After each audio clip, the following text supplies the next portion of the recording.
Oui, clairement, puisque en 2007, on était dans un autre contexte. Facebook existait à peine, Twitter n'existait pas, Google Plus n'existait pas. Donc c'est sûr que là, on a un nouveau champ qui n'avait pas encore été exploré, sur lequel nous, on travaille depuis un an de manière intensive. Et c'est clair qu'on va augmenter nos moyens là-dessus pendant la campagne, notamment sur Twitter.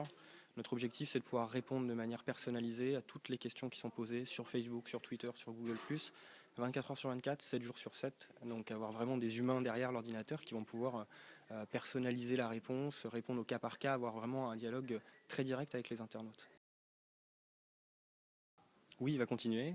Il avait commencé en mars. Ça a été le premier homme politique en France à faire une interview. Il avait réédité en juin, puisque l'exercice lui plaisait. Et là, vous avez vu que, à l'occasion de sa déclaration de candidature, il a refusé de faire une conférence de presse. Et à la place, il a fait une heure de interview à l'issue. Donc, petite frustration des journalistes. Mais par contre, ça a été très bien accueilli par les internautes, puisqu'en une heure, il y a eu plus de 1000 questions qui lui ont été posées, 1100 et quelques.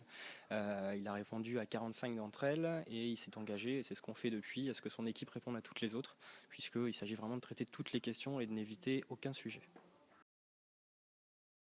La campagne, elle se fait online, mais elle se fait offline aussi. Il s'agit bien que les gens avec qui on dialogue et qu'on rencontre virtuellement, on puisse ensuite les rencontrer réellement. Donc oui, on va faire des apéros blogueurs, des apéros tweetos, des temps de rencontre, d'échanges, et puis avec des personnalités politiques qui sont des habitués du web aussi. Je pense à Alain Lambert, par exemple, qui est très actif sur Twitter, qui est l'ancien ministre du Budget, à des gens comme Philippe Folliot, qui est député, à Yann Verling, qui est un ancien secrétaire national des Verts, qui soutient François Bayrou, qui est aussi porte-parole du Modem. Tous ces gens-là sont des habitués d'Internet et ils participeront, je pense, avec plaisir à ces temps de discussion, de rencontres, toujours sous un axe convivialité et décontraction.